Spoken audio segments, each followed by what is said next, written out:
The ninja line is a castle theme adjacent Japanese line where graceful oriental architecture provide a backdrop of an internal struggle between two factions of masterful martial artists. Interesting new elements from this included the samurai helmets and armor, ninja hoods, katana swords, and precious faceted jewels. The shogun Yi Dan and his ally Ito, the Gray Ninja, defended a trove of mystical rubies from the bandit chief Kendo, his band of robbers. However, the Black Ninja Bonsai, or as our commenters can say, Banzai, will stop at nothing to possess the ancient treasure. So that's our backdrop. Those are some of our main characters.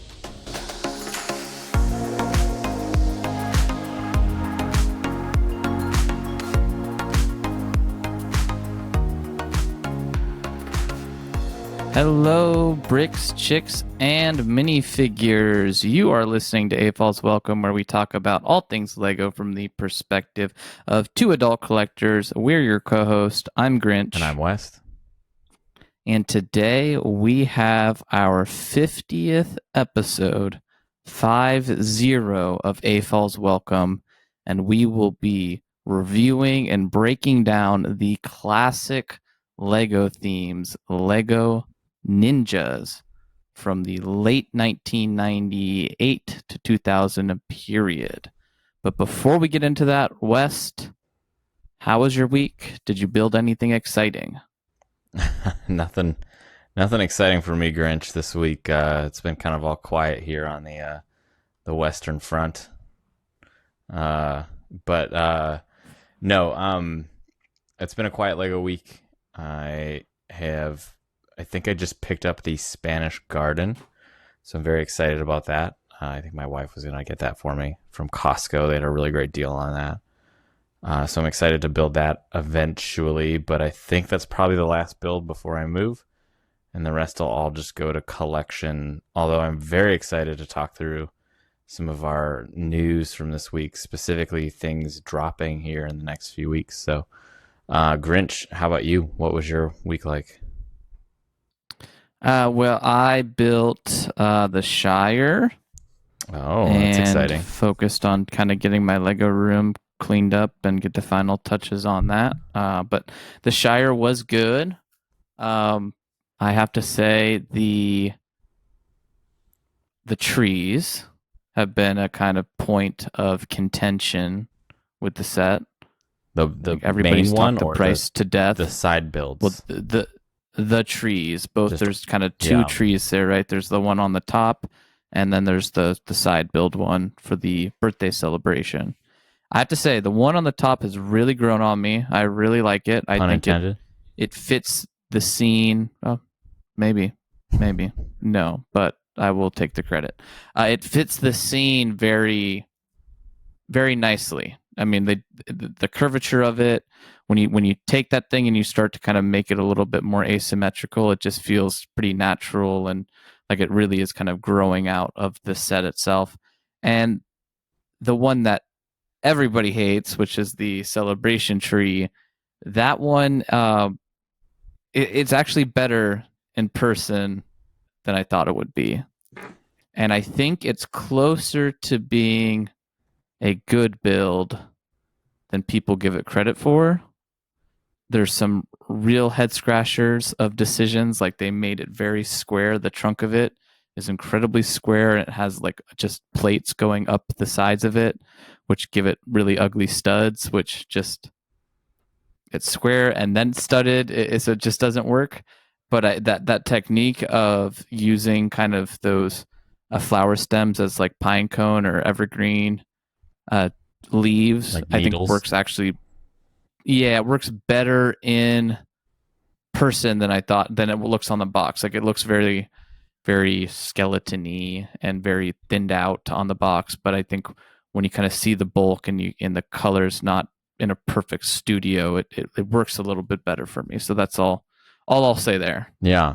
I've never been a huge fan of that building technique from what I've seen, as people use that to mimic things like pine trees, just because of how how tough it is to like really capture the layering of those needles, right? Like they always look bare, like a sad Christmas Mm-hmm. tree almost. And so it's an interesting choice. I've seen people then take a flower, like a green flower, and then attach leaves to that. And so there's a way to turn it from a coniferous tree into a deciduous tree, right? But Mm-hmm.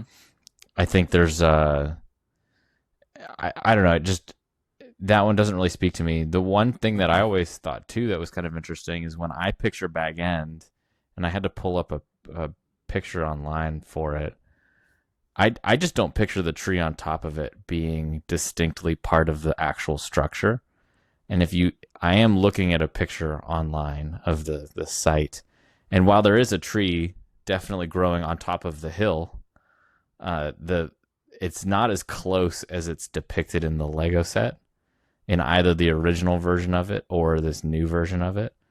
And so I think in my mind, I don't even know if it needs to be there. I think you've captured it. You've captured the Hobbit hole, right, with just that facade and the layering of the hill on top of it. The tree is really a little further back, at least as it looks like in the photos. So it's always an interesting inclusion to see that because it does feel a little out of place in my mind. But glad that the build went well. I mean, any different takes on the side builds other than the trees and kind of stuff there? Do you still kind of feel, before you bought the set, you were a little critical of it with the inclusion of the side builds as feeling like... I doubled down on all of my opinion. Really? Oh yeah, it feels like a $200 set, and there's no way around it, even with the side builds. Yeah, in fact, you could remove the side builds, and I would still feel like it's a $200 set. So that's how little value the side builds add. Yeah, I think they're fun. I mean, I think the inclusion is fun, but I understand your criticism that the overall, like, what they add to it is not substantial enough to maybe warrant their inclusion. And you and I, and we've talked about how some of the new modern Lego sets seem to be combining things that they could sort of uncombine and maybe historically would have had in two separate sets, right? Gone are the days where you see a Lego set with another Lego set in the picture and it's like, hey, this set number plus this set number equals like this cool battle. Now they just sell you the battle. They don't sell you the individual sets. And so I think it's a little unfortunate because, sometimes you want one of them, but you don't want the other one, right? So in this case, you want the Hobbit hole. You don't want all of the 100th and 11th birthday. So that totally makes sense. So I like the tent. I think that structure looks really fun. I think if there's a way to make it just a little taller, that would maybe make a little more sense. Although I suppose with the hobbits, maybe it is sized well for them. So yeah, but I just, it would have been nice to get more around Bag End itself. Yeah. Like you're talking about with the tree. I mean, the tree is such a focal point. It kind of depends on what source material you look at. And I believe in the book and Tolkien's depiction of Bag End, the tree is a prominent just feature. Mm-hmm. You definitely correct that it's the Lego set makes it seem like it's like coming out of the door practically, the way you look at it. It is, a little bit, it's the hill. It's not the peak of the hill where the Lego set is. At the peak of the hill's, way back behind the thing, right? So it's they're definitely taking some creative liberties to kind of move it forward and make it more of a featured piece of the build. But I wish I got more of that, more of the rolling hill, right? Instead of, because the actual roof of it, like in person, your criticism of the tree it feels even more felt because when you look at it, the roof is only covering half of the build. Mm-hmm. Mm-hmm. And that's very apparent if you're looking at it from any angle that's not straight on. It becomes very apparent just how little roof there is. Yeah. And I think adding a little bit more of a slope to it, making it a little bit bigger, and then using that tree as a way to kind of a little bit of forced perspective, which would have been a cool touch because they did so much of that in the movies on using that as like a piece to make it seem like the tree was a little bit bigger, but also a little bit further away. They could have done some work with some different angles, but that's a great point. Then too. It would have been worth $270 to me. Yeah. That's a great point too, because I mean the tree in the new set is not big, and if you look at the picture of it's huge Bag End in New Zealand, that tree is rather large. So maybe there is, I suppose, I don't know if the Lego interview ever got into this point, right? But maybe there is some forced perspective there. I will just call out, I love those boomerangs for that fence. That is one of the best looking. The thatch fence. Yeah. Wow. Yeah, I think they did that on the medieval blacksmith as well. And I need to build that one soon too. And I will throw out there this nice part usage technique, which is if you use antennas and snakes, you can actually make a really interesting curved fence as well by curving the snakes inside the antennas, and you can kind of layer them. Yeah. That was a Lego Masters. No, we don't use... What's that? We don't use snakes in this house. Well, it does look really, really cool. It's a free, nice part usage technique there for anyone to take and run with it. But yeah, no, I'm looking now back at the Lego set images now, and that tree under the Bilbo or behind the Bilbo podium, just in my mind, looks really bare. So, but I'm glad it's better in person. I know this wasn't. It's not good. Yeah, it's better in person. I am not saying it's good. Was there a ton of stickers in this one? I recall there wasn't, but there's like 6. Yeah, so like all of those archways are printed. Yes. Ugh, what a great. But I think the no admittance sign was a sticker. Yeah, I suppose. And then there's a few decorations on the inside that were stickers. Yeah. So I think that's really fun. I'm excited. This won't be, it wasn't a day one purchase for me, but I think is ultimately going to be a purchase. Just to at least put it side by side with the old Hobbit hole, right, from the Unexpected Journey, because I think it just blows that one out of the water. Well, you'd be, but so because I've been staring at them a lot. The doors are the same size. Yeah, and what it really feels like happened here, and that's okay. I'm not saying that's the issue. But that's where I just wanted a little bit more of actual Bag End, right? A little bit more of the greenery to build up, because what it really feels like happened was, how a common complaint of movies is like the plot, like episode 9. They know exactly where they want to get to, and they don't really care how they get there. I feel like this was a set that was like, we've got a $270 price point for this set. Oh, here's a really cool Bag End. We're pretty close. Let's just throw on a couple side builds and call it a day. And I really feel like that kind of but then we have to redesign this, and let's just get this one out the door. It's close enough. So I have seen a little tinfoil hat theory. Yeah, I that's a funny theory, because it's interesting to think that Lego would start with the price point and not like a middle ground, like. Hey, we want it to be around this size. Who knows how they do that? So I imagine they all, and I have no reason to know this or any insider knowledge here. This is just my hunch. I imagine they always start with the price point. Because if you're going to budget somebody's time to go do something, hey, West, I need you to go make a $300 Lord of the Rings set. Come back to me with what you got, right? Because then I'll expect 5 renditions or iterations. If I'm like, I've got a $30 set, I'll be like, just make the set. It's going to be this. Yeah. Go have fun. I would suspect that they probably not only start with the price point, but then they start with like 4 to 5. Like, we want it based off of the Fellowship, right? So then it sort of is gearing, right? Like that explains the inclusion of the birthday stuff. That explains, some of the other elements in it. But you're right. I mean, the price point ultimately is, assuming some sort of price. You take dollars to the bank. You don't take Lego bricks, right? So, Well, as a company, Lego's got to know how much Sure. you're selling it for. I would say it gives the designer an understanding too of what kind of palette they're working with, right? If they know they Right. have a $300 set, they're not going to start out with 4,000 pieces, or they're not going to make it overly detailed, or like that'll help kind of give them left and right bounds of what's too much and what's too little. Mm-hmm. So, yeah.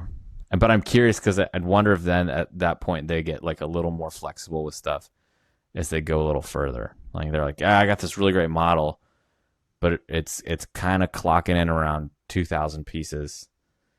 Do you want to adjust? We can't afford the prints for that. It's got to be stickers.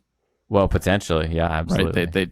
They just start doing stuff like that. Yeah. Or hey, here's a really easy piece that we can do a sticker on that we don't need to do a print for. That'd be an interesting discussion. We know. I think Jang has talked about this a little, but there was some suspicion that we wouldn't get stickers on pieces that had multi-dimensional like curves to them or overly but it seems like we pretty much get stickers on any piece these days, right? Unless it's like the side of a 1x1 plate or something like that, then usually those side. Yeah, but we've gotten stickers of like the inside panel on a panel, which is really tough to almost adhere. that size. I mean, it's tough to print too, though. In that case, right? Tough to. Yeah. So maybe that helps explain it, but I don't know. It'd be interesting to find out like why they take that decision in some cases versus others. So who knows?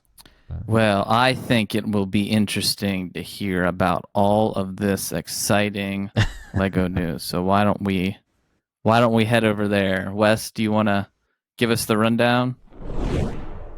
Exciting Lego news. So this was actually a pretty big news week for us. The Lego Coral Reef diorama gift with purchase was announced. It's expected that it's going to cost a $150 spend, although not formally announced yet, nor do we know when this gift with purchase will be available. I thought I saw April 28th.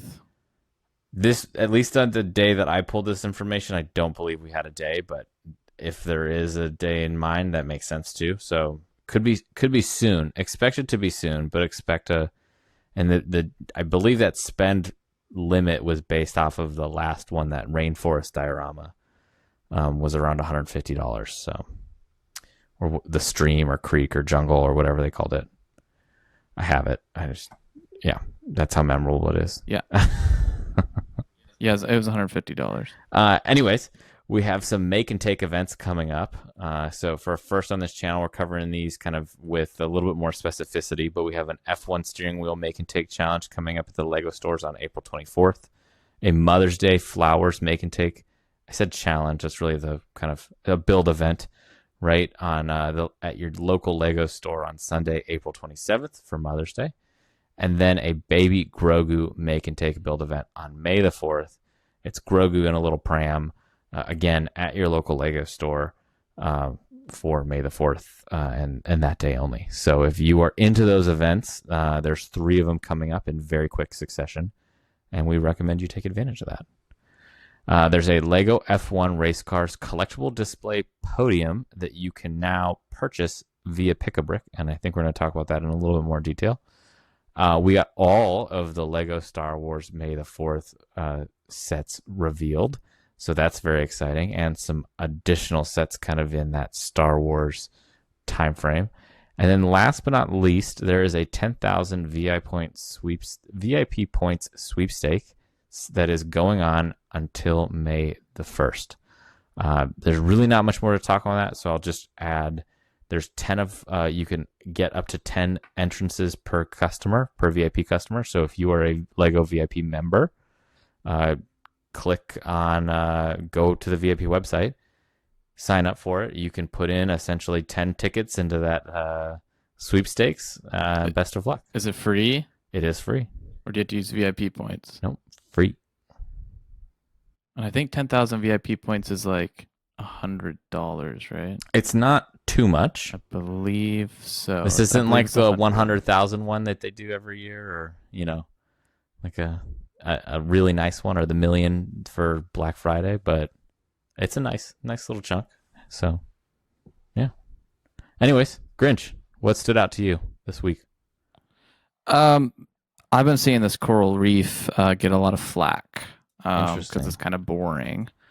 I like it. There's a couple of neat things in here. There's a lot of like the newer flower pieces, like I think it's a pansy. Is it a pansy? I don't know. The newer like kind of flower cup piece that we've got. Yeah. There's some good coral colors. There's some of the good like stem piece. I mean, I've always been a big advocate or non-supporter of the idea of buying a Lego set as a parts pack, because you will if you're spending $30 on like 5 parts, you are no longer allowed to talk about price to part ratio, in my opinion, because you just spent $5 or $6 per part. Now, Grinch, but in this case, I think we have to, for the audience, acknowledge though that is a learned take on your behalf, because 100%. So maybe I have literally bought a Lego set before for just a Lego rubber band. Maybe what we share, because I was too impatient, is based on Grinch's experience with this and negative experience with this. We strongly recommend that if you are looking for pieces, to just go and buy those either on Bricklink or the Pick a Brick website, or any other way than just buying the set. Buying sets as parts packs is really not a great idea. Because if you like the popcorn piece that they came out with, the print, the 1x1 print, they had like a poly bag, and I bought like 4 of them, and I was like, well, these are 50 cents on Bricklink, and I just spent $20 on 4 of them. So neat. In this case, very specific there.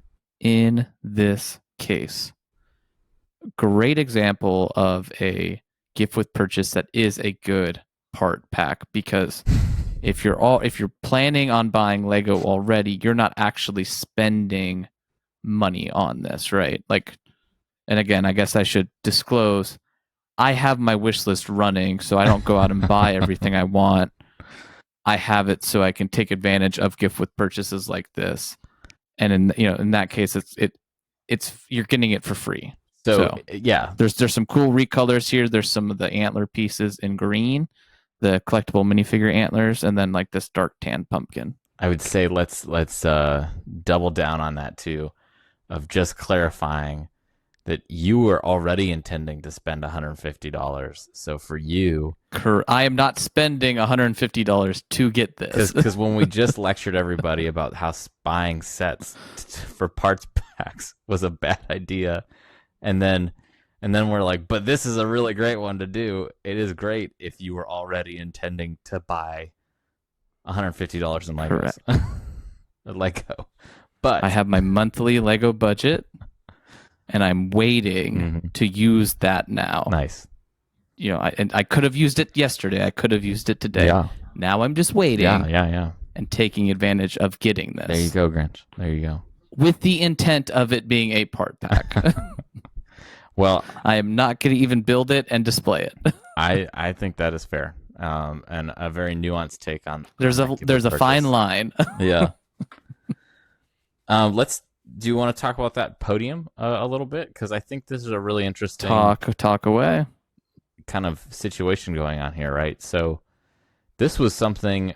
Well, let's just describe it first. So if you go on to the Pick a Brick website, you can find that there is a Lego F1 Collectibles race car display podium that has been set up, and if you effectively click on it and add it to your cart, it takes all the pieces to make that podium and puts them in your cart. And why I think it's kind of exciting to see this was actually something that you and I mentioned that we thought Lego could do better about, which is doing this type of thing more often, right? On builds like trees or very easy things, kind of like park benches or the road plate stuff, or very kind of basic builds. Now this is very niche, right? Because it's just Lego and it's a display podium, but it's a step in the direction we were effectively advocating for. So that's pretty cool. Yeah, and this is something Lego would probably never make a set for, right? So I think that it's a really good idea, real simple idea too. I mean, I'm looking at it; it's like 20 pieces in total. You know, it's not anything overly complex. The one gripe I have is that all the pieces are currently out of stock, or not all of them, but some of them are. So you can't like conveniently buy all of them right now. So let's maybe get them in stock. Now, this is also for the little collectible, their CMF, F1 CMF. The small ones, yeah. CMF obviously is the wrong term for this, but I think we kind of all understand what we're referencing here. Collectible mini Formula One cars. There you go. CMFs. CMF1s. Exactly. There you go. So it's not for something like the Speed Champions, but you know, it would be cool to see them do something like this for like a minifigure display stand or something. You know, that wouldn't be too out of the ordinary. So no, yeah, or just a display stand for like your ship. Yeah, although that might get a little bit more complicated because they're weighted so differently. And that would be interesting. You want to talk about Star Wars Day? What's that? Star Wars Day? Yeah, let's do this because there's there's a lot. That's kind of the big one. So we got our big announcement, right? We had our Jango Fett's Star Wars Episode 2 Attack of the Clones edition of the Slave One, which was really exciting. Jango Fett Starship. Let's be PC. You're okay. You're fair point. Fire spray class Starship. Yeah, fire spray class. Yeah, modified fire spray class Starship. As everybody knows it as Jango Fett's Fire Spray class Starship. Yep. Look, I've got nothing wrong with the old name, but whatever. I'm not gonna argue the point either way. Yeah. So yeah, it's fine. Yeah, whatever. The ship is Disney's in Star Wars on the brand. Like a grand total of like 15 minutes across all 9 movies. So like, I think we can move on. I think we spend a lot of time talking about it, but right, this version of it, it's in that blue and white and green color scheme that's really iconic for that movie.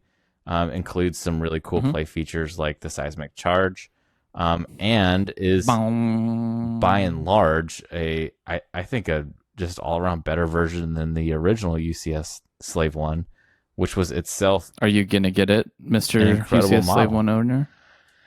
I don't know. That one might be, honestly, probably not. Just because I have my lanes with Star Wars that I'm trying to stick to. I broke bad a little earlier this year buying the ARC 170, which I don't regret, but at the same time too don't want to make a habit of, if that makes sense. Although if there's some rumors hold true this summer, maybe I might have to make another habit of that. So we'll see.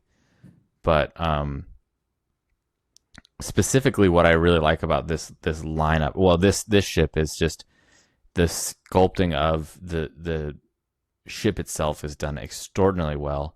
Captures all of the curves of kind of the base of the model, and then now it has the cockpit set up so 3 people can sit in it, and then it also has apparently another seating section inside of it. So there's even more to this model that like opens up. Whereas the other model looked really great from the outside. It was largely a Technic subframe on the inside with some kind of minor play features kind of interspersed amongst the model. So I just think this one looks really, really great. It's like I said, the original one was already pretty well done. So to see them do it even better is just really, really cool to see. I definitely will open up the digital instructions and just kind of look to see how they built it, because I'm really interested to see how they captured that curve. But Grinch, what's your kind of hot take on it?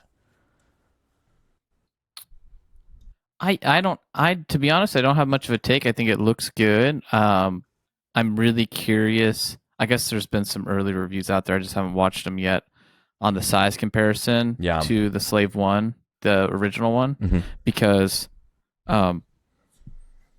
it's $100 more and it doesn't look that much bigger. But again, as we know, number of pieces also just means maybe a little bit more detailed and not necessarily big, right? So it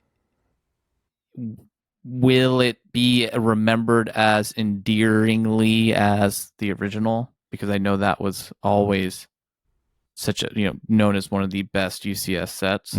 But I think ultimately, as just a Lego fan and not necessarily a Lego Star Wars fan, I'm just happy for all the collectors and builders that finally get a Jango Fett Slave One again, because it's been since 2002 when the original one came out. That now there's finally one back on the shelf, and I love the prequel, so it's nice to see another prequel UCS set, because in pretty much every sense of the word, UCS is an OT thing.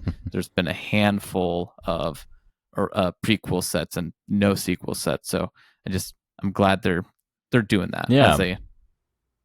I'm happy for the Star Wars collectors. I think that's a really great point.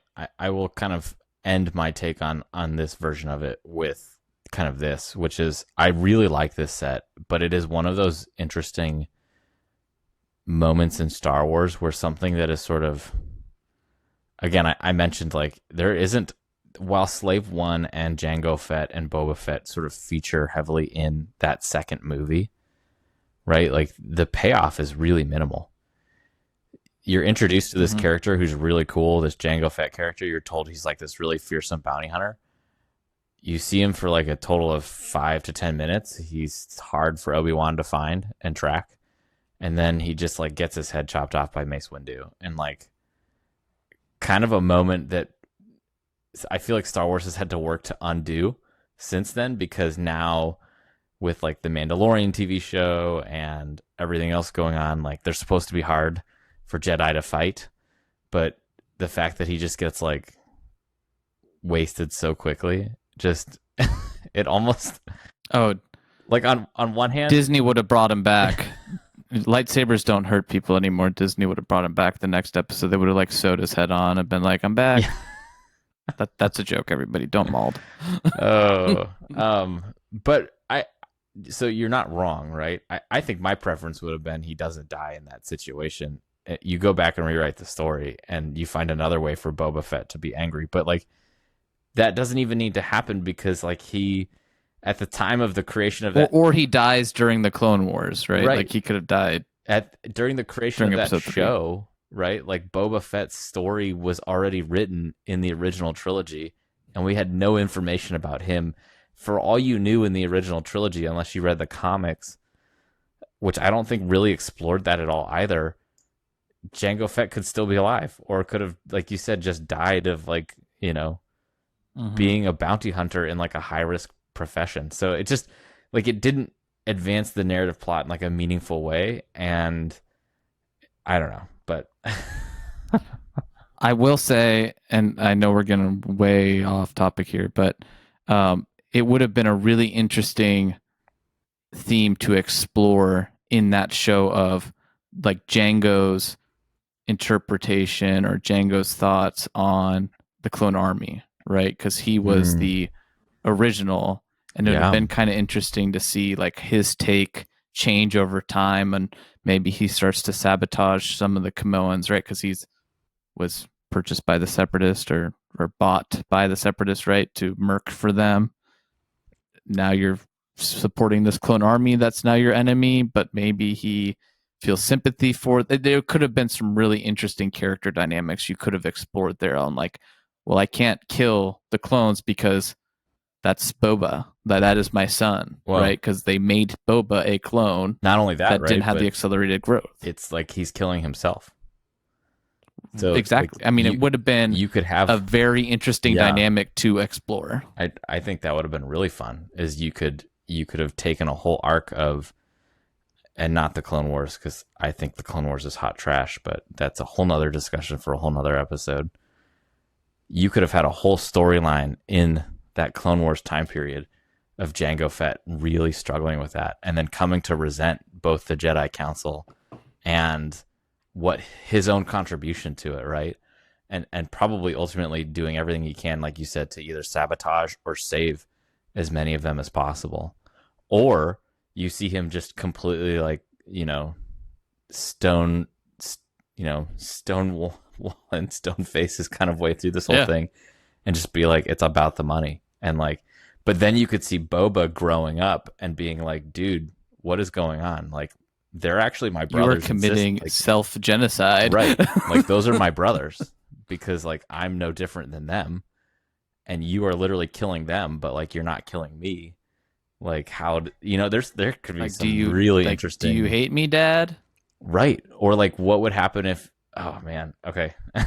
So I'm just saying. I think we're gonna wrap the news up there because we gave the listeners a little extra teaser. If I Star may, Wars May the 4th. If I may, I'm very excited for the Andor sets. If you May the 4th. If I May the 4th. Yes, thank you. Very excited for the Andor sets. We got the U-Wing that just released. It's a little bit smaller than the original one, but it's still a really fun inclusion. And then we got the buildable K2SO that was also just recently announced later this week, which was really exciting too. Exciting to see more sets for this TV show. It's releasing next week on the 22nd, or I suppose on the day after this episode drops. So that is what I will be doing next week, is binging the first 3 episodes of Andor. But anyways, so that's really all I wanted to kind of chat through on that. Grinch, last thoughts? Awesome. Let's go ahead and move over to today's topic. Today's topic. Ninjas is a Lego theme based around samurais and ninjas from feudal Japan. It is a sub-theme of Castle that consists of 29 sets and ran from 1998 to 2000. Most of the sets were released in 1999, so 15 total sets. It is frequently considered a sub-theme of Castle, which was the traditional European-style medieval sets, which was discontinued the year prior. And the ninja packaging sports the same shades of orange as those Castle boxes throughout the 1990s. The Ninja line is a Castle theme adjacent Japanese line where graceful Oriental architecture provide a backdrop of an internal struggle between two factions of masterful martial artists. Interesting new elements from this included the samurai helmets and armor, ninja hoods, katana swords, and precious faceted jewels. The shogun Yi Dan and his ally Ito, the Gray Ninja, defended a trove of mystical rubies from the bandit chief Kendo, his band of robbers. However, the Black Ninja Banzai, or as our commenters can say, Banzai, will stop at nothing to possess the ancient treasure. So that's our backdrop. Those are some of our main characters. Wes, there's a lot of made-up history, and there's a lot of real Lego history when it comes to this theme. Yeah, this one's, I think, one that we've kind of been circling around the last few episodes. We've sort of threatened our listeners and viewers that we would do a theme review on that. So it's exciting to kind of get to the bottom of this. Timeline-wise, for us, this is kind of just as, we've talked about like those late 90s, early 2000s years of Lego being kind of our sort of golden era as children collecting Lego and getting into the theme when we were around 10-ish years old at the time. It's also the time when Lego really started expanding its footprint into things like retail stores, and so we saw some of these sets on the shelf for in that capacity. And so not only does it kind of hold both a sort of a interesting note or a footnote in sort of the larger Lego history, but it's also one that I think is really really left an impression on us as Lego, like adult fans of Lego. And so this one's a really fun one to talk about. But as you mentioned, right, there's some interesting history here where it seems to be a derivative of the larger Castle theme, although never officially sort of stated as such. Although at this point, I think it's everything but official. And so we would say that it's a de facto instead of de jure, but it's a de facto sub theme of castle. And yeah, we got all of these really interesting new pieces and stuff, and this was kind of one of our first diversions in the larger Lego world towards a more Japanese centric and Asian centric audience, outside of kind of the standard Western European and American audience for Lego. So that was exciting to see too. But Grinch, what was kind of one of the things that really stood out for you in this series?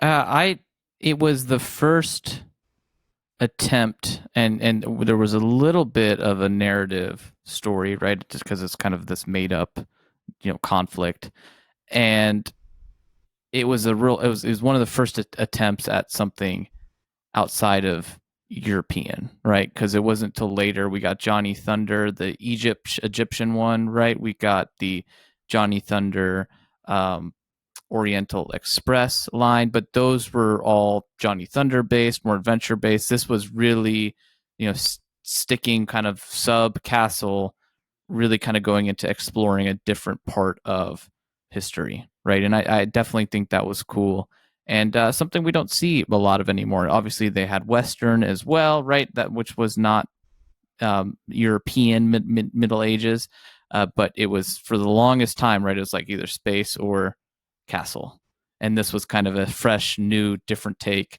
and one that I imagine did not sell too well since they haven't really done anything with it since, and it pretty much just like this was it. Yeah. And I think one that's probably looked at really nostalgically now for a lot of people. Well, and so that's a great sort of segue into our data. But yeah, like you said, this was kind of one of those lines where Lego was just really starting to explore taking the theme outside of what we would maybe traditionally think of as Lego's sort of their larger work. And while we did have kind of a pirates theme that predated this theme specifically, right, which you could argue maybe the pirates. Oh, sorry, I missed pirates. That's a pretty big one. The pirates never really nailed down a location, though, right? I mean, it was sort of assumed. I don't know. I mean, I guess I assumed they were sort of Atlantic based, much like Pirates of the Caribbean was Atlantic based, or and I say Atlantic being sort of that hemisphere of the world, right? But they clearly divert in later movies to outside of the Caribbean, so. Yeah. And then the third movie, you don't really know where they end up. And so that one never really kind of nailed down a specific location. The Lego Pirates theme is what I'm getting at. Whereas like this was very clearly, set in feudal Japan, right? So that was kind of really interesting, in terms of that aspect. And like you said, did kind of open the door to sort of further exploration of things like the Himalayas theme and the Egyptian theme for Johnny Thunder. So that was kind of interesting too. So in this kind of era of Lego really trying to diversify their portfolio a little bit, in that capacity. But Grinch, if you have any other takes here before we move over to the data, go right ahead. So you mentioned nostalgia, and why that really stands out is when you look at this entire line, there's 29 sets. The prices range anywhere from $2 all the way up to $90 for the most expensive set. But they have a significant new threshold. Some of these sets retail for quite a bit of money these days if they are still new. Used, they still will go for a significant amount of money. So, for example, the 3 Ninja minifigure pack you can pick up new today for around $700. Used around $250. We unfortunately did not get that one. We had the Ninja number 2 pack. Yeah, we had one of them, which is still worth about $110. So if we dug up those pieces, we could put that together. New is around $270. But both of those retailed for $5 back in the day. So some very significant price increases there. But across the line, it does feel like nostalgia is really driving home some of these set values at a huge increase in price. The $900 the Flying Ninja Fortress, which was their kind of top of the line set for this wave, or this entire series. New is going for $432, used around $222. So things are not only holding their value well, but things are increasing set wise. It appears that it's you mentioned this when we were looking at like the Throwbots, where you could basically buy it new or used for what it was the retail price, right? Like adjusted for inflation, and that does not appear to be the case here. In total, this wave of castle sets is increasing at around a value of around 7% annually. So a nice little increase there every year that it appreciates by. So that's very exciting. But Grinch, anything about the data that stood out to you? The one thing that really stands out to me, and we saw it a little bit with we saw it a lot of it with the Rock Raiders too, is looking at like the set composition here. Is Lego in the past couple decades has really learned the value of the minifigure. And I don't think that comes as a surprise to anybody, and I definitely don't think it's a hot or a controversial take, because back in the day, some people often will say like, well, why can't I just buy a minifigure pack? Why do I have to get a battle pack that has a side build? Back in the day, you could buy the Ninja Knights 4805, which was literally just 5 minifigures. Yeah. For $6. It was 5 minifigures for $6. And I say that twice to emphasize the fact that it was $6, because a CMF nowadays cost $6, right? And so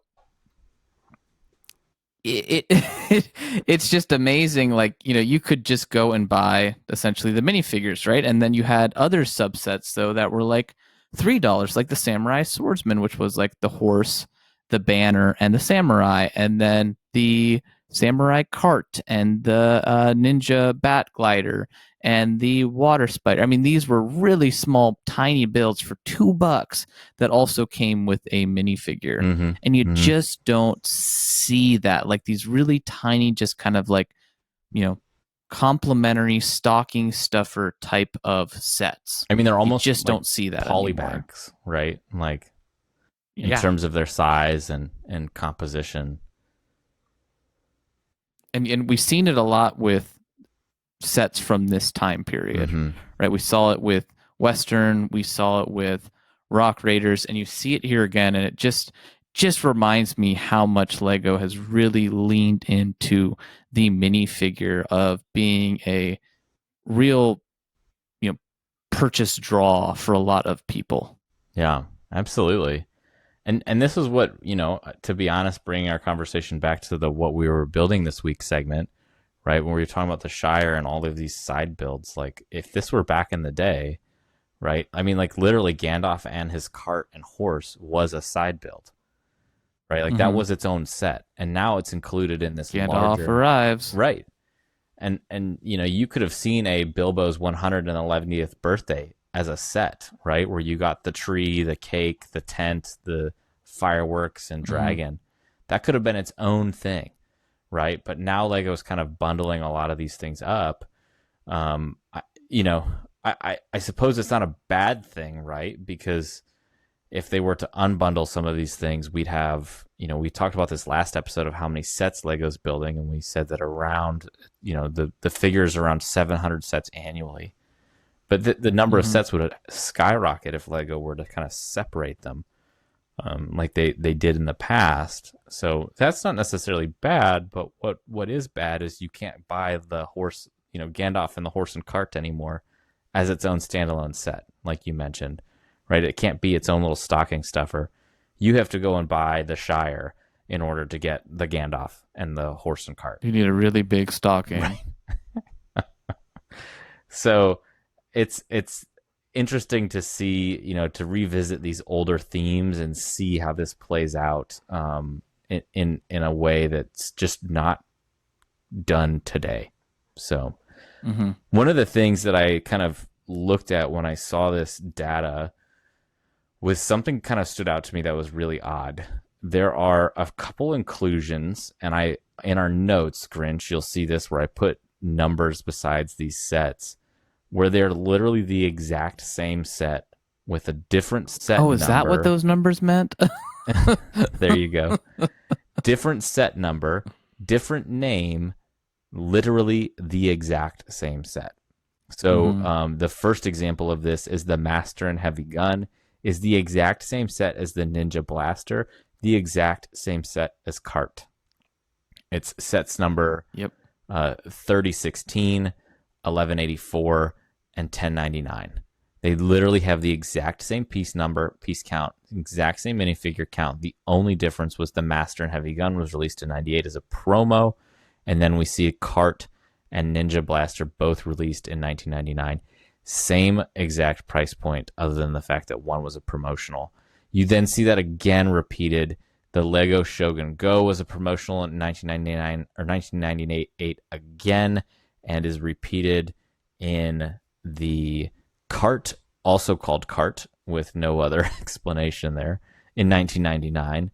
And then the White Ninja and the White Ninja's tank, again, similar setup, exact same sets. One was a promo, one was not, but by and large, the exact same set. So it's a really interesting situation where we've seen effectively promos being re-released as sets.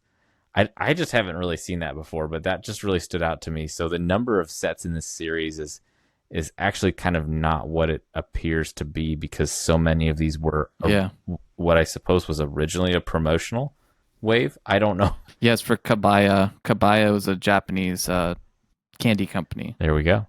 And they had in 1998. That's why the bulk of the sets came out in 1999. The 15 of them, more than half, because they had these kind of random promos. And then, like we saw with Rock Raiders, where they did the minifigure packs, those came out the year later and are much more rare because they were the Lego retail exclusives. And then this scene was discontinued. Yeah. So very similar kind of storyline there. So that's kind of an interesting take, and just sort of an interesting situation. But again, right, I think to your point of that history with that Japanese candy company shows us just how much this was geared towards a Japanese audience, maybe initially, and then kind of tailored towards a larger audience at the end. Just kind of wrapping up the data. Right now, if you were to buy all of these sets at retail price back in 2000, this would have cost you $346. Today, if you wanted all of them new, it would cost you close to $5,000, which is, sheesh is right. New around, or used around $1,500 for the entire wave. So, Grinch, anything else kind of data-wise that stood out to you? No, I mean, I think we covered it. Yeah, some interesting price per pieces here. Some were really bad. Some were right around that 10-cent mark, but they kind of ranged anywhere from 10 cents to almost 25 cents in some cases. And then we mentioned the most expensive set of this wave was $90. The next two most expensive sets were $50 and $40 respectively. And then there were two $30 sets. So again, kind of continuing that trend of moderately sized builds, but nothing excessive or, extraordinarily big for Lego and sort of those terms. So, well, it's funny too, because when you look at some of these sets, you're like $90 for the Flying Ninja Fortress. And if I'm trying to picture how much this would cost today, I can't get lower than 160 or 180. Yeah. Just because they use so many, they didn't just use so many big pieces, but the details were so lacking in a lot of cases, right? That, they just used giant, the 1x2x5 brick as just some white pillars, essentially, to really give the tower some height. And that's kind of it, right? It goes tall and it doesn't go wide, or detailed wide, right? Yeah. So it's a floor is like a plate, a couple of those pillars, and then maybe a little accent at the top, and then a plate. And it's relatively thin too. You know what I mean? Like there isn't much Mm-hmm. to it. Although looking at the pictures on Brick Economy, it does look like there are multiple iterations of the build that you could adjust and change it to. Not quite like a Creator 3-in-1 style, but there was a version that kind of created maybe what looks like a C build, and then there was kind of a straight line build as if you were building it into like a shallow bookshelf, for example. So, Mm-hmm. yeah, interesting series. So I we I mean we can and we will keep it brief, but you can't not talk about Ninjago, right? Because when you look at some of these characters that they created, and I won't go as far as say ninjas crawled so Ninjago could run, but there's a lot of inspiration from this, right? Because Ninjago was 15, 12 years later, right? But there's still this concept of the green ninja, the red ninja, the white ninja. I mean, in some cases too, the set is literally just called like Gray Ninja.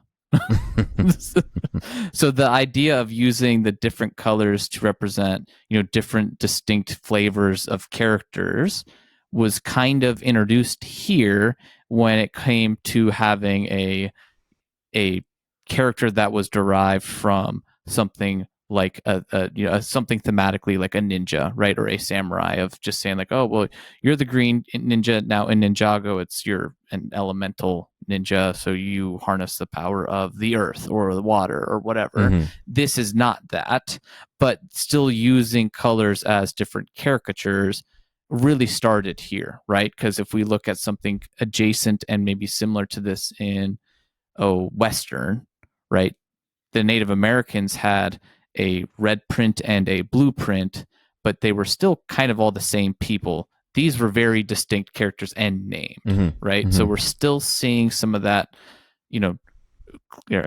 classical late 90s Lego storytelling that's just starting to kind of come to life here, that they would really try to turn into a narrative for their themes later. Well, and that was definitely something too that was of that era where we saw things like Power Rangers or Voltron or Transformers, where color, and this isn't new, right? Like color is a literary device to communicate some sort of theme or sub theme, or to kind of imply something is certainly not new. Right now, I wouldn't say things like Power Rangers or Voltron necessarily did that extraordinarily well, right? Whereas something like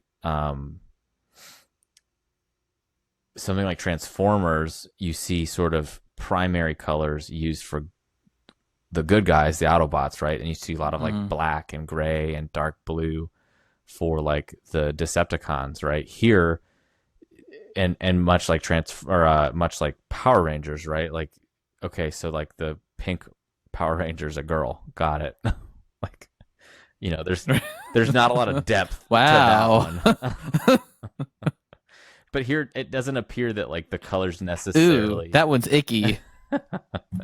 other than the colors, differentiating factions, it doesn't appear that there's like a larger storyline where like the ninjas of different colors are inherently good or evil based upon those colors, at least not at sort of first glance. Although the backstory that you provided at the top of the episode was one that completely flew over my head when I was a child. I did not pick that up at all. I'm curious if that was like in some sort of comic, as we've seen that be the case with something like Rock Raiders, or if there was a Lego magazine article that really dug into that, because I think if you look at this theme, it's not entirely clear that they're looking for rubies at all, or like that's like the coveted gem or something. So I think that's kind of an interesting take. But I think there was a computer game, or am I making that up? I mean, it's Lego in the 90s and 2000s. If there wasn't a computer game, I'd be surprised. I might be making that up. Don't fact check that. But yeah, I mean, it's certainly an interesting theme, right? A short-lived theme, but to your point, I think really sort of introduced the larger Lego community to um, kind of a theme based on a Asian culture, right? That we have seen now take off extraordinarily well, right? So not only have we seen something like Ninjago, which I would argue is sort of much like Avatar Pan-Asian to some extent, right? Although I think Ninjago, you could probably argue, is primarily based upon Japanese culture from like a perspective of how we got from there to, A to B. But we're seeing things like the Lunar New Year sets really take off, and we're seeing, well, I would use that as kind of my next sort of point of, I think we're seeing sets being Monkey Kid. the Monkey Kid. Yeah, that's a really great example, right? Of things sort of being tailored towards that audience. That instead of the traditional for Lego, right, audience or historical audience for what Lego was. So I think that's really exciting to see, because I think we see more diversity. The more diversity that we see in Lego, ultimately, the more interesting this medium becomes. But also, we've mentioned it. I'd love to see them really dive deep into some of these things again. So yeah, I don't know, Grinch. Any kind of final thoughts there on the data, or Ninjago rather? No, I think I know you're biting your tongue on it. These are obviously not historically accurate, right? Now, personally, I don't think they were ever intended to be, because we don't get a very clear narration. It's always been something that's been inspired by, right? I mean, there's a ninja princess, for example. Like, I don't think with the full gi setup, right? Like, it definitely takes a lot of creative liberties. But are there any problematic elements that you see with this theme? Yeah, well, I do. There's a few of them, personally, but I think this sort of speaks to sort of the larger issue that Lego had in the 90s and early 2000s with these themes, is that while they did expand these themes to kind of more diverse locations, I think they are kind of largely stereotypical. Problematic, I would say, not necessarily in the fact that I don't think anything is inherently overtly insensitive. But where I do think is problematic is, take the Johnny Thunder Egyptian theme, for example, right? Like, there's more to Egyptian culture than like mummies, right? Like, not necessarily something that is like inherently either intended to be insensitive. It's just sort of like indirectly insensitive, or like unintentionally insensitive, right? And that like could be better, yeah, especially in today's standards, right? absolutely. It would definitely be done differently. Absolutely. I do think, so there's an example, right? Just kind of glancing through the theme. And I know obviously the theme is again, right? Like, it's not like Lego rubber stamped this thing and said like, this is our Lego feudal Japan theme. And this theme is going to be based on, this dynasty of emperors in Japan, right? Like, that wasn't necessarily the case. But you do see things like, some of the like the Blaze Attack set that shows like a red ninja and this like siege weaponry that has like a dragon on it and stuff. It feels like that was more of like they took the medieval siege weaponry of the castle line and they just added some dragon wings and fire on it, and they're like, yeah, it's Japanese now. I mentioned this. Well, the Shogun Warlord has a flintlock pistol, so that's neat. Well, and they didn't necessarily not have guns, right? It's just, right. There's a more nuanced take here than maybe what Lego's and capturing. It was way later than feudal Japan that they did. Well, right. Although the era of feudal Japan and what we think of as like feudal Europe do not necessarily align. But, we mentioned like the Shanghai Surprise, right? Right. not only is Shanghai not a city in Japan, right? It's a Chinese port city.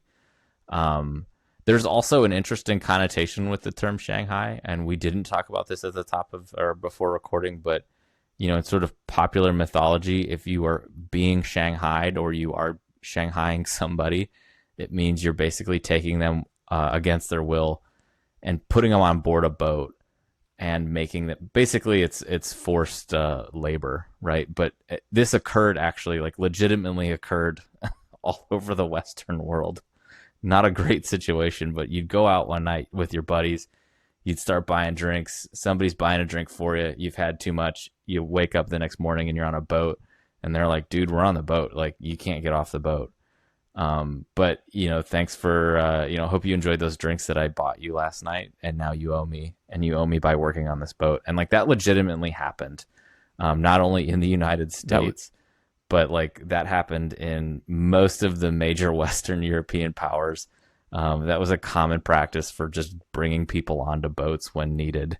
And that's exactly what this Lego set is depicting.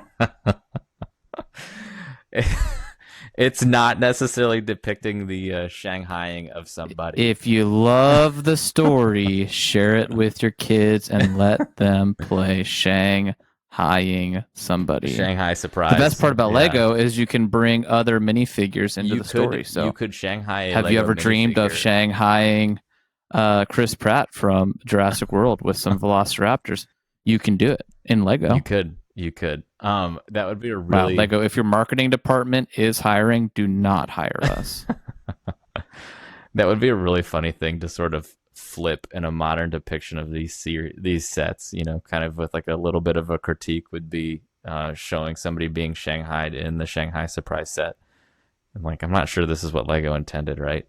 But so just sort of an interesting situation. I would also argue, right, a good example of where we've seen like feudal Japanese culture sort of revisited and corrected would be, and I know you love this show, but FX's recent release of Shogun, and that's where you see a fairly accurate depiction of feudal Japan, where you actually had a large majority, I believe it was half of the crew members were actually Japanese and helped advise on the show. And they did things like kind of adjusted the focus of the source material. So they were focusing more on the Japanese characters than the Western character.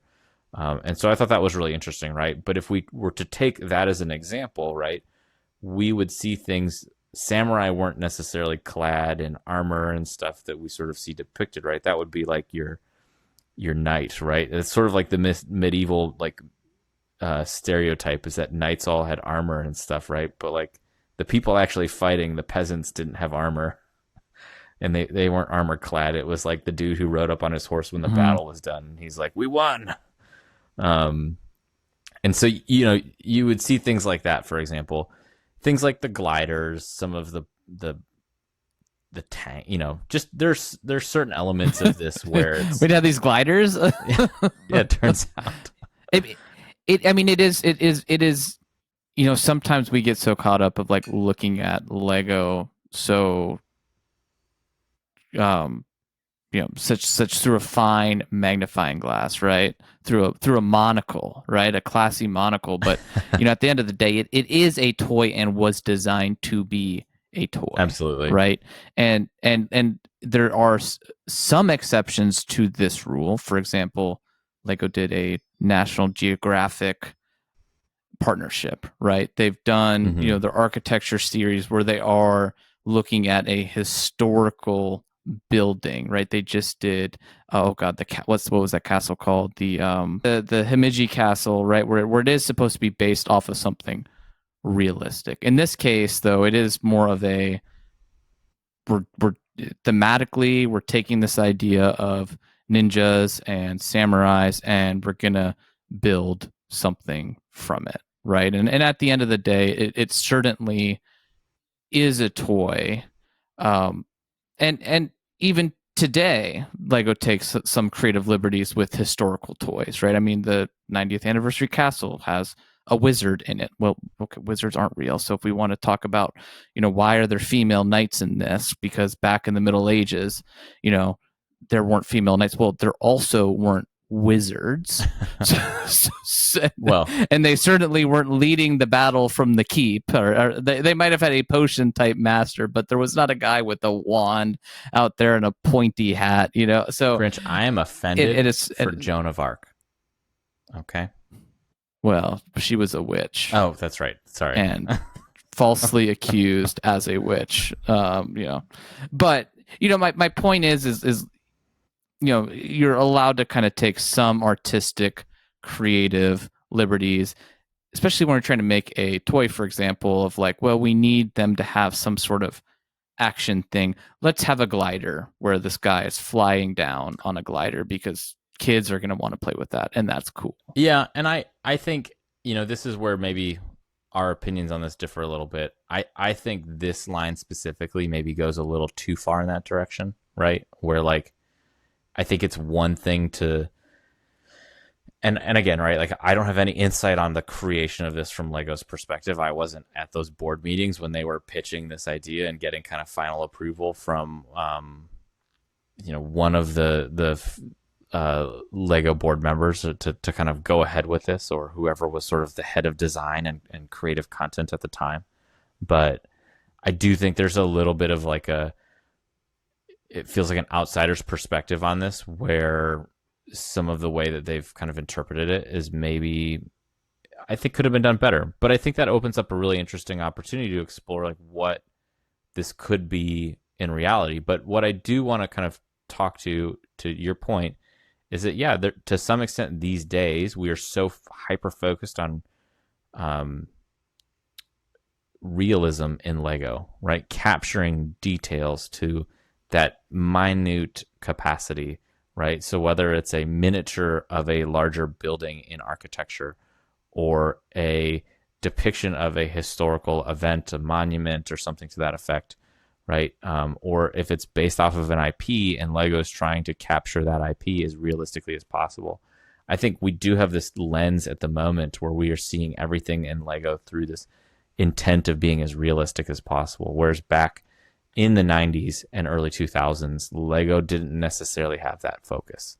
And they were ultimately trying to create a series or a line for children with that kind of end in mind, right? And we talked about that with the Western theme, and we kind of talked about sort of the problematic nature of the Western theme in terms of like, well, that's not really what the West was like, and if Lego were to really depict the Western United States experience in Lego form, it would maybe look more like what Netflix has depicted in American Primeval than like the very simplistic Lego line. And for those of you who haven't seen that show or have heard about it, it's a very violent depiction of the American West.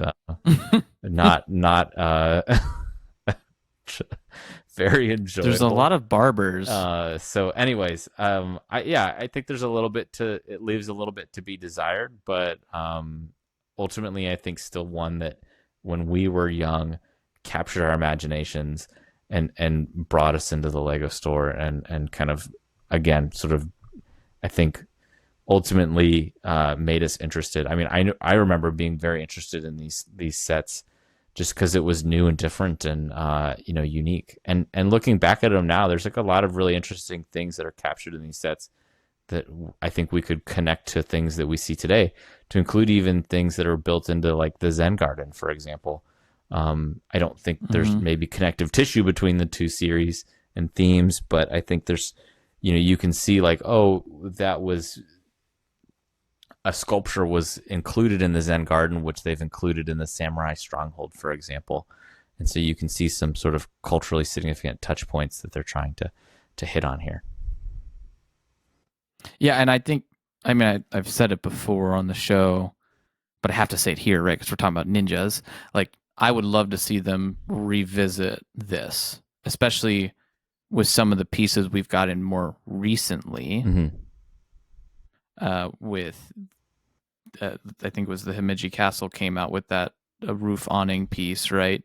And just the piece palette is so much more diverse now, and I think you could really get some really cool buildings. I've often said I would prefer a more grounded version of Ninjago, but again, maybe the critique that you have on this theme is why Lego keeps Ninjago in more of a fantasy realm, is because it's not going to be historically accurate. They're not even trying to have it be. It's just about an alternative universe of ninjas. Yeah. And I think, we mentioned, right, like if Lego were to go and revisit some of these themes, like the Western theme, right, and its depiction of Native Americans and indigenous people, like this theme, I think there's a way Lego could do it really, really well. I think they could explore within a sub castle theme with feudal Japan. I think that is very doable, actually. I would just prefer them to take kind of more of a shogun take on it than maybe Lego Ninjas from the 1990s take on it. In that I think you could do something really, really interesting there, right? With that history of shoguns and samurais and ronin. And I think all too often those elements do get stereotyped into kind of their own unique thing, right? This isn't even to say that like something like ninjas isn't real. It's just the depiction of ninjas in this case, right? At least as the way I understand it, ninjas were a historically accurate thing. It's just the way it's sort of depicted here in Lego as like different, groups of ninjas sort of competing for something, right? In this case is not maybe necessarily accurate. Right, where ninja wasn't the common thing. It was more of like the samurai and that warrior that was common, and ninja was sort of this offshoot of that. So yeah, that would be sort of my take on that. But it would be really fun to see these things made again, right? And in that kind of modern light. And it would be fun to see things like I said, Lego exploring Japan. And we do see that in the modern Ninjago line, and that's really cool. To see things like Tori being built. That's that gate that you see. I believe it is a spiritual gate that you've seen. They've at least built one in the Ninjago line already, and it looks kind of like it's like a gate. It's got kind of a curved top to it, and I think a very common image is you see one in water, and that is a real Tori gate that is in Japan, but it has been recreated in Lego for Ninjago. So can I pitch something to you, Wes? Yeah, go for it. Because we've been pretty clear. I don't see as many issues with this ninja line as you have seen or found. I'm a little bit more okay with it, and I see it. And maybe it's just because I see it through a huge glasses of nostalgia over here, and maybe that's blinding me a little bit. That's certainly a possibility, but I also will defend the idea of not everything has to necessarily be historically accurate. If you can just create your own story. So if the narrative of, hey, we're going to fight over jewels, like that's just a story, right? Of something to kind of, the reason that we're here is because, there's these two factions that are fighting over jewels. Whatever. If it's compelling, great. If it's not compelling, maybe it doesn't work for you. But what if modern time we did like a time cruisers, the old Lego time cruisers, kind of like Dreams, modern Dreams, but instead of going to dream worlds, you were going back to just different old Lego themes, time periods in this different world. Not even Lego themed, it's an alternative universe. You've got a time machine and you're just going back to just see certain moments. Mm-hmm. And you go back to medieval Europe and you help the local wizard defeat the dragon. So it's not necessarily grounded in history. It's just got some historical thematics. You go to feudal Japan and you go to this big samurai battle. You go to the Roman Colosseum, mm-hmm. and you get to see some ancient Roman or inspired architecture and characters. You get to go see some ancient Greek, and you have a Greek god battle. I think that would be really cool because it would be history adjacent, Sure. but it would still be very clear in establishing like this is not Edu period in Lego. This is not the Native American, right? It is characters going through this fantastical world and having these different stories and experiences that we may now know as myths and tales of another time. If I could, I will one up you, which is I actually think you could revise the castle line and explore not only this again, right? Where you don't need to declare it as Edo, Japan, feudal Japan, right? But you could, I think, explore, Japanese castles. Like they literally made castles in Japan. So like it's not even out of the ordinary. Mm-hmm. Oh, I've played Age of Empires. Oh, yeah. If you got problems with this, my man, just go step on a server and play some AoE. Oh, that was funny. No, but you could also do things like explore the Mayan Empire, right? In castle form, the Aztec Empire in castle form. You could even go back and explore things like the indigenous Native American tribes, right? In that vein, right? Of like, I think you could find a really cool way to go and do so in kind of that connective. I think you could take the castle theme and do that. And I don't even think you need to put it under the lens of fantasy, right? You could do so in a way that is not necessarily, right? Like it doesn't need to be quote unquote historically accurate in that you're like, it was in 1589 and that's what this set is based off of, right? Of like the history of the Aztec Empire. But you could sit there and kind of take some major thematic elements of the Aztec Empire and feature it in a pyramid structure, right? You could do the same thing with feudal Japan. I think that would be so cool. And I think Lego could take that. And like I said, I think you could even do like indigenous Native Americans under that guise of castle themes, right? And explore and see what some of their different structures and stuff looked like that they built, right? I mean, we know that it wasn't just teepees, right? There were entire settlements and civilizations built in the United States. Well, West, I hate to break it to you, the Aztec Empire fell in 1521. Okay, so my date wasn't correct there, but So you're canceled. But point is, I think there is an opportunity that Lego could actually do that, and I think that would be really exciting to see. So, so I will say, as far as remakes go, just like we've seen with some older themes, we have seen a classic, and I say classic Lego, not classic Ninja, classic Lego Ninja figure remade in Collectible Minifigure Series 1. They did the Black Ninja robes again. That's the only real remake we've gotten of this, unless you count Ninjago. Right. I don't think we've had like a Samurai Warrior remade, have we? Nope. I don't think so. So,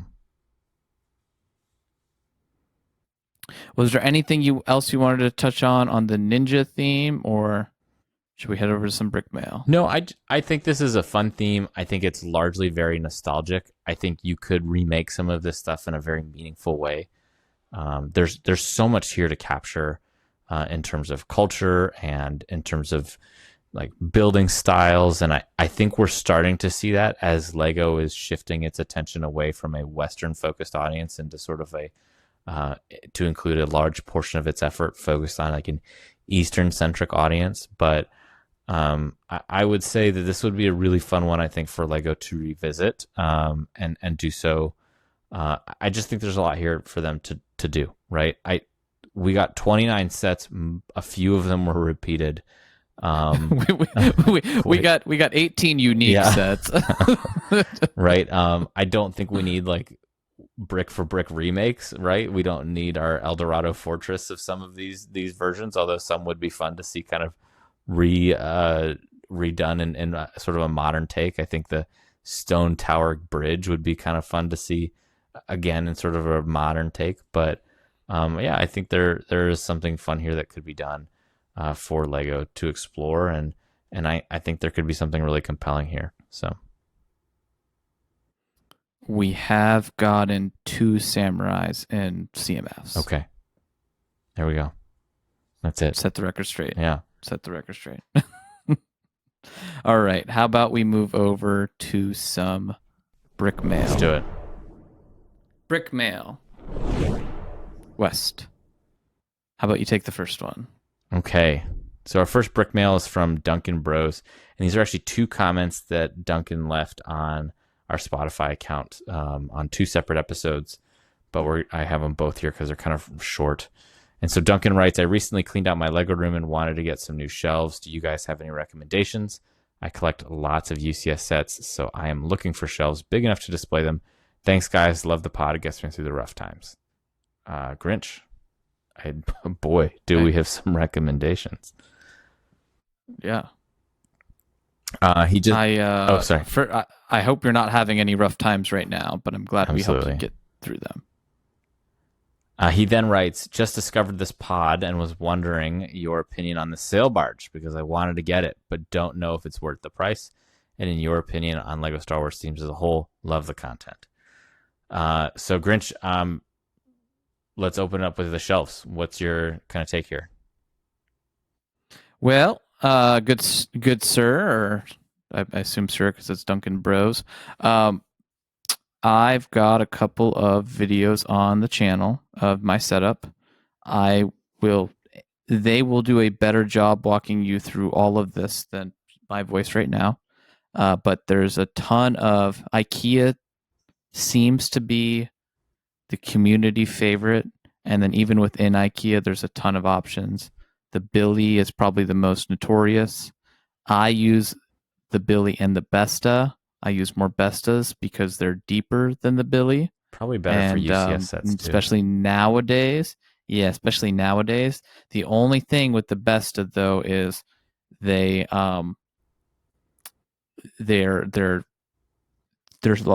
skinnier, so they're not as wide.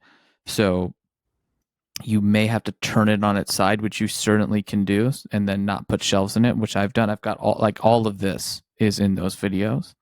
And then the other one, which if the main concern is UCS sets, IKEA has a closet system called the PAX closet, PAX. And I used those in the past. They work great. However, they are very difficult to move.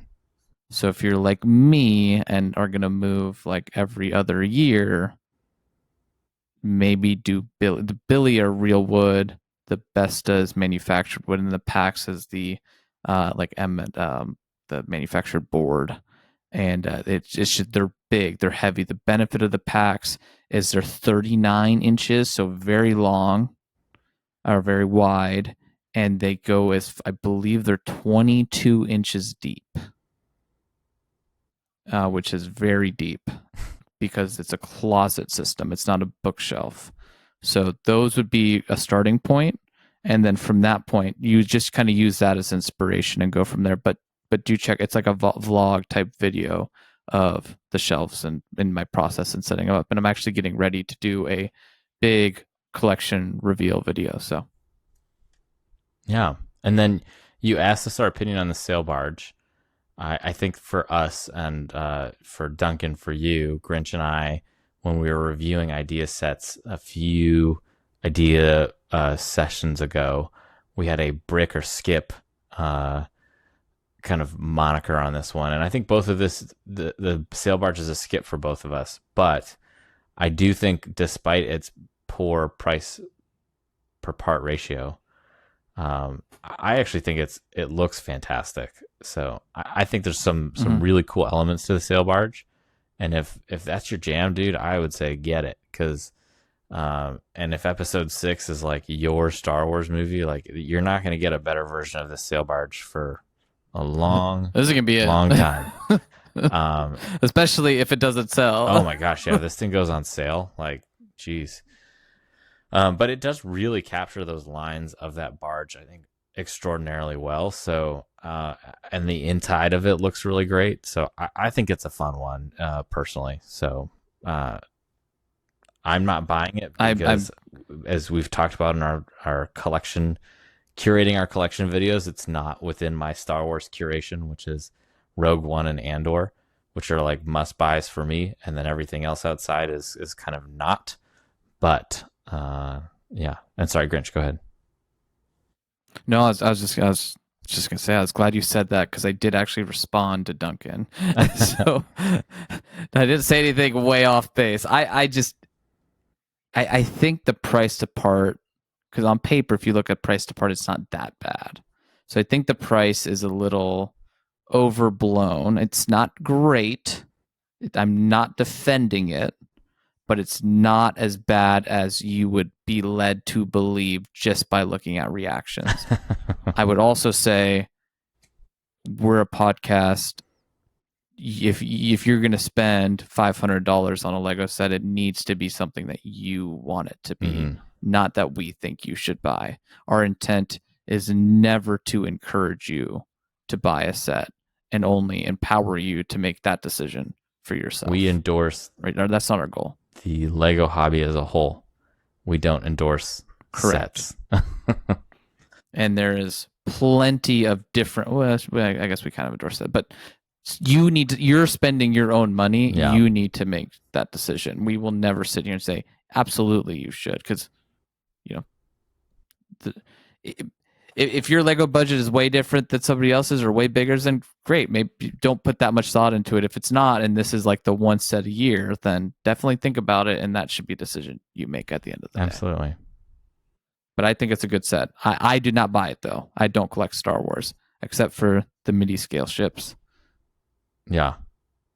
All right. So unfortunately, West started having some technical difficulties. So I'm going to take over the rest of the brick mail, and we're going to start here with John FC66. He said, love the pod. Definitely agree that the new Shire set is overpriced and the gift with purchase is probably better than the set itself. Loved your talk with Greg, and I got the app after listening, and it's great. Hope you guys had a good break for real this time. Great episode. There's definitely a lot of expensive sets these days. I've already run out of room, so I'll need to buy new shelves to help display my sets. I liked your mentioning the Dune Ornithopter. Just picked up the set recently, and I've been reading the book series and have really gotten into it. Would be cool if there were more Dune sets, but I don't really think there's many sets that they could make. One question, do you guys keep the boxes? I feel like it's a waste of space. Thanks. So a little bit to unpack here. Thanks for the feedback, and glad that you enjoyed the last 2 episodes, and we did have a good break. The never-ending battle of running out of room is definitely a thing. And yeah, I mean, the Dune Ornithopter, in my opinion, is a great set. It's a great one-off set too. It does. Would you like to see more sets? Sure. Do you feel like you're like super missing anything? Not really. I mean, one of like the big sandworms would be interesting, but for the most part, like those live under the sand. So there's stuff that you could make, but there's not something that I'm sitting here like losing sleep over every night. And then the boxes questions, I do not. I have kept 2 or 3 boxes, and I know West also has kept 2 or 3 boxes. And in the grand scheme of things, that's like less than 1% a keep rate. I had bought the Black Pearl new in box when it was retired a few years ago. And for whatever reason, that box goes for like $150 on Bricklink. And it felt really weird throwing it out knowing that. The other box I kept was like my UCS Millennium Falcon box, and that was really it. So unless there's a specific reason, like West has the Razor Crest, the original, the first one, and I forget what the name was changed to, but the original one, the first wave of that or release of that set it was the Razor Crest, and then there was some weird copyright issue, and they had to change it to like the Mandalorian ship. So if you got one of the original boxes, it said the Razor Crest. All the other ones said like the Mandalorian ship. And anyways, West has that box, and I think that's super cool. And so that's one that he's kept. Otherwise, he also does not keep boxes. It is a waste of space. As a collector, the argument is you keep the box to like show that you bought it. I just keep the instructions. I don't know. That's what I go with. But thank you for writing in, as always, John. And thank you for listening. So Rufus the Cat up next says bonsai, not banzai. I don't know if you picked up. I mentioned that before. But seriously, I think it's okay that Lego has a lot of sets because I only buy the ones I want. It's not like other collections where I feel like I have to have everything. I just want the sets that fit my goals for my city or that means something to me and that I want to display in my cabinet. I have the opposite issue. I feel like I'm a completionist. I feel like I have to buy all of them in a collection, and that definitely has affected me more than it hasn't affected me. So I'm glad you can enjoy it with moderation. But I think the nice part is like we talked about, like there's so many different big sets now. So Disney Castle, for example, like I don't feel like I have to collect that, but the Shire set, I do. So yeah, there's a lot of sets. So thanks for writing in, Rufus. And then we have Party Graduate. Vehicles. 85% of Lego sets are of motor vehicles or have them in them. Lego is making too many vehicles. I'm happy other brands of bricks are a thing because if it was only Lego, I'd be buying one set a year. So bit of a harsher take. Lego has always typically done vehicles because they always focus really on the play aspect. That's what a lot of like Lego designers have said in interviews, and even like the CEO, like they always want to focus on the play. So typically, if you're trying to get the play part of it, the vehicle, is really the easiest way to do that, right? It naturally is just a ton of built-in action, so to speak. So I think that's why they focus so much on it. But I certainly, my favorite sets tend to be more of the play sets and the non-vehicle based play sets. But then every once in a while, they come out with like the UCS Milano or something like that, and it just slaps, and it's all good in my book. So, but yes, they do come out with just a ton of vehicles. So thank you everybody for writing in.